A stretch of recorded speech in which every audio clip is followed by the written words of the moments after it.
Syederalun Presiden Joko Widodo kembali mengatakan bahwa reshuffle kabinet akan dilakukan secepatnya dalam waktu dekat pada Rabu 29 Maret 2023.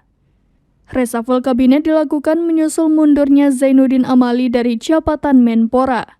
Sementara itu, anggota Komisi 3 DPR fraksi PDIP, Johan Budi berharap Menko Polhukam Mahfud MD tak direshuffle oleh Presiden Joko Widodo dikarenakan riuh publik atas persoalan transaksi janggal 349 triliun rupiah di lingkungan Kementerian Keuangan.